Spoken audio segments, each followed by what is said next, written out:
بسم اللہ الرحمن الرحیم۔ کاروان باب العلم چکوال کی جانب سے فراز حیدر اس وقت موجود ہوں۔ مسیب میں حضرت ابراہیم اور محمد جو کہ حضرت مسلم ابن عقیل کے دو فرزند ہیں، آپ کی زیارت پہ، اور اس وقت ہم لوگ پارکنگ میں موجود ہیں اور یہاں سے ہم لوگ پیدل آگے حرم تک جائیں گے، اور انشاءاللہ ساتھ ساتھ میں آپ کو ان شہزادوں کے بارے میں معلومات فراہم کرتا جاؤں گا۔ ان دو شہزادوں کی عمر 10 سال سے کم تھی، یعنی محمد اور ابراہیم روایات کے مطابق دونوں 10 سال سے کم عمر تھے۔ محمد اور ابراہیم اپنے بابا کے ہمراہ کوفہ میں آئے۔ حضرت مسلم نے جب خطرہ محسوس کیا تو محمد اور ابراہیم کو ایک مومن کے سپرد کیا اور اسے سفارش کی کہ ان سے محبت کرنا۔ جناب مسلم کی شہادت کے بعد ابن زیاد نے حکم دیا کہ ایک منادی کوفہ میں یہ اعلان کرے کہ جس کو بھی حضرت مسلم کے یتیم بچوں کا علم ہو وہ مجھے نہ بتائے تو اس کا خون بہانا جائز ہوگا۔ یہ سن کر بچوں کے رکھوالے نے دونوں شہزادوں کو 50-50 دینار دیے اور مدینہ روانہ کرنے کا ارادہ کیا۔ ان دونوں بچوں کو کندھے پر اٹھا کر شہر کوفہ سے باہر لے آیا، اور کوفہ سے چند کلومیٹر جب یہ دور پہنچے تو پتہ چلا کہ مدینہ والا قافلہ تو روانہ ہو چکا ہے۔ تو اس شخص نے ان سے کہا کہ قافلہ تو روانہ ہو گیا ہے، وہ دیکھو کچھ دور سیاہی نظر آتی ہے، یعنی اس قافلے کے آثار ہیں، تم جلدی سے جلدی جا کر اس قافلے سے مل جاؤ۔ دونوں بچے رات کی تاریکی میں جلدی جلدی چلتے جاتے، یہاں تک کہ وہ تھک گئے اور صبح ہو گئی۔ اس وقت کوفہ کے ایک شخص نے ان کو دیکھ لیا اور ان کو پکڑ کر ابن زیاد کے پاس لے آیا۔ ابن زیاد نے قید خانے کے دربان کو بلایا اور اس کے حوالے کیا۔ دربان خاندان نبوت سے محبت رکھنے والا تھا، اس کا نام مشکور تھا۔ جب اس کو علم ہوا کہ ان کا تعلق آل محمد سے ہے تو وہ ان سے محبت سے پیش آیا اور ان کا خیال رکھنے لگا۔ کھانا پانی تیار کیا اور رات کے وقت ان کو آزاد کر دیا۔ بچے رات کے وقت قید خانے سے باہر نکلے اور صبح تک چلتے رہے، لیکن صبح انہوں نے اپنے آپ کو دوبارہ کوفہ میں پایا اور وہ ڈر گئے اور کھجوروں کے ایک جھنڈ میں درخت کے اوپر چڑھ کر چھپ گئے۔ اس دوران ایک حبشی کنیز وہاں پانی لینے کے غرض سے آئی کہ اچانک دو بچوں کا عکس پانی میں دیکھا۔ جب اس کنیز نے اوپر دیکھا تو ان دو بچوں کو درخت پر پایا۔ وہ پیارے اور حسین بچے تھے۔ اس نے ان سے پیار کا اظہار کیا، یہاں تک کہ دونوں بچے درخت سے نیچے اترے۔ وہ کنیز ان بچوں کو اپنے گھر لے گئی اور بچوں کے ملنے کی خبر اپنی مالکہ کو دی، جو کہ اس شخص حارث کی بیوی تھی۔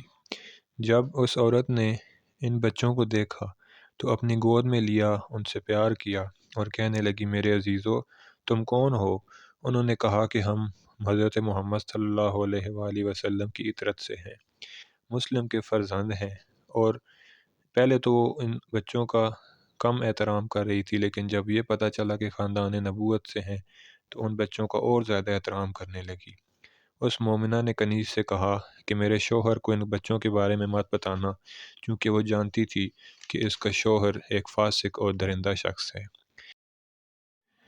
ادھر ابن زیاد کو جب یہ پتہ چلا کہ مشکور دربان نے حضرت مسلم کے بچوں کو آزاد کر دیا ہے تو اس نے حکم دیا کہ مشکور کو 500 تازیانے مارے جائیں۔ اسی دوران وہ شہید ہو گیا۔ ابراہیم اور محمد نے کھانا کھایا، پانی پیا اور سونے کے لیے بستر میں چلے گئے اور سو گئے۔ جب آدھی رات ہوئی تو حارث گھر آیا، جو کہ مکان کا مالک تھا لیکن بہت زیادہ غصے میں تھا۔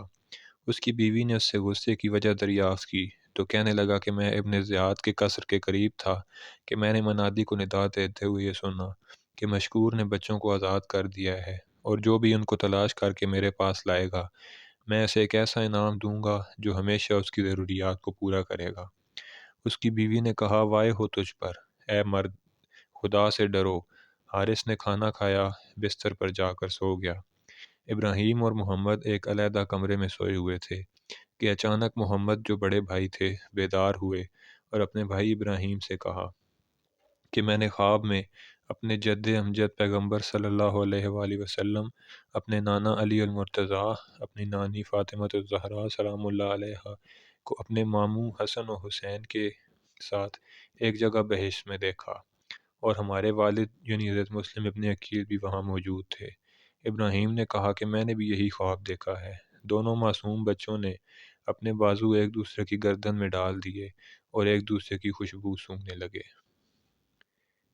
یہ داخلی دروازہ ہے، اور سب سے پہلے یہ جو سامنے زری ہے یہ حضرت محمد بن مسلم ابن عقیل، اور پھر اس سے آگے جب جائیں گے تو حضرت ابراہیم بن مسلم بن عقیل آپ کی زری ہے۔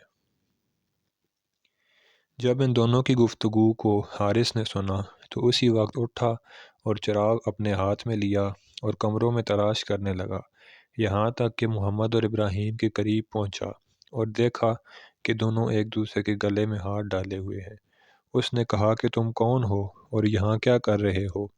انہوں نے کہا ہم مسلم کے فرزند ہیں۔ حارث نے کہا میں نے اپنے آپ کو اور اپنے گھوڑے کو تمہاری تلاش میں ہلاک کر دیا اور تم میرے گھر میں بیٹھے ہوئے ہو۔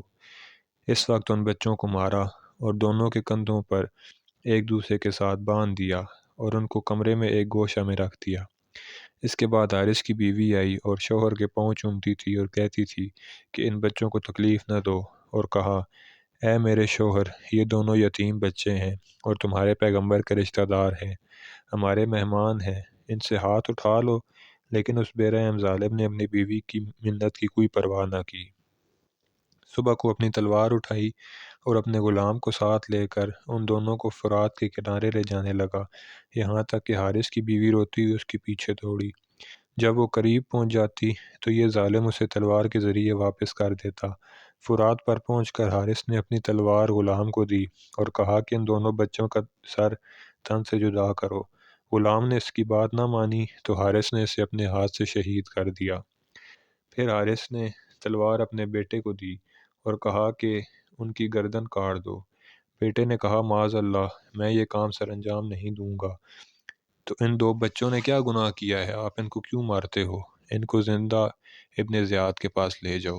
حارث نے کہا کہ ان کو قتل کیے بغیر کوئی صورت نہیں ہے، مجھے اطمینان نہیں ہے۔ وہ بے رحم انسان اٹھا اور اپنی تلوار کو نیام سے نکالا اور اپنے بیٹے کو مار ڈالا۔ اس کے بعد حارث ان بچوں کی طرف متوجہ ہوا، یتیم بچے روتے تھے۔ انہوں نے کہا کہ تم ہمیں تھوڑی سی مہلت دے دو کہ ہم 2 رکعت نماز پڑھ لیں۔ روایت کے مطابق ان کو مہلت نہیں دی گئی۔ جب اس نے چاہا کہ بڑے بھائی محمد کو شہید کرے تو ابراہیم نے اپنے آپ کو تلوار کے آگے ڈال دیا، لیکن اس نے اسے ہٹا کر محمد کی گردن کو بدن سے جدا کر دیا، اس کے بدن کو فرات میں پانی میں پھینک دیا۔ چھوٹا بھائی اپنے بھائی کے سر مبارک کو بوسہ دینے لگا۔ حارث اس کی طرف متوجہ ہوا اور شہزادے کو بالوں سے پکڑا اور تلوار کے ذریعے اس کے سر کو بھی بدن سے جدا کر دیا اور اس کے بدن کو بھی فرات میں پھینک دیا، اور ان کے سروں کو ایک تھیلے میں ڈال کر جلدی سے ابن زیاد کے پاس لے گیا۔ جب شہزادوں کے سروں کو ابن زیاد کے سامنے رکھا گیا تو ابن زیاد نے حکم دیا کہ سروں کو دھویا جائے اور پھر میرے سامنے پیش کیے جائیں۔ تھوڑی دیر بعد سروں کو دھو کر اس کے سامنے پیش کیا گیا تو ان کو دیکھنے کے بعد ابن زیاد حارث کی طرف متوجہ ہوا اور کہا وائے ہو تم پر، کیا تمہیں خدا سے خوف نہیں آتا کہ 2 بے گناہ بچوں کو مار ڈالا؟ اس وقت ابن زیاد نے ایک خادم کو کہ جس کا نام مقاتل تھا، جو اہل بیت کے محبوں میں سے تھا، حکم دیا کہ اس ملعون نے میری اجازت کے بغیر ان دونوں بچوں کو قتل کیا ہے، اس کو وہیں پر لے جا کر کہ جہاں پہ اس نے دونوں بچوں کو مارا ہے اسی طریقے سے اس کو بھی قتل کر دو۔ راستے میں حارث نے مقاتل سے کہا کہ میں تمہیں 1000 دینار دوں گا، مجھے آزاد کر دو۔ مقاتل نے کہا خدا کی قسم، اگر تمام دنیا کا مال بھی تمہارے پاس ہو اور تم وہ مجھے دے دو تب بھی میں تمہیں آزاد نہیں کروں گا، میں تو تمہیں قتل کر کے بہشت کا خواہاں ہوں۔ اس وقت حارث کے ہاتھ پاؤں کو کاٹا اور اس کو پانی میں پھینک دیا۔ اس کے بعد اس کی آنکھوں کو نکالا، کان اور پیٹ کو چیرا، اور اس کے بعد لوگوں نے اس کی ناپاک لاش کو آگ لگا دی۔ تو یہ تھا اس حارث ملعون کا انجام کہ جس نے مسلم کے 2 شہزادوں کو قتل کیا تھا۔ تو یہ ان شہزادوں کی، مسلم ابن عقیل کے بیٹوں کی زیارت اور مختصر سا تعارف تھا۔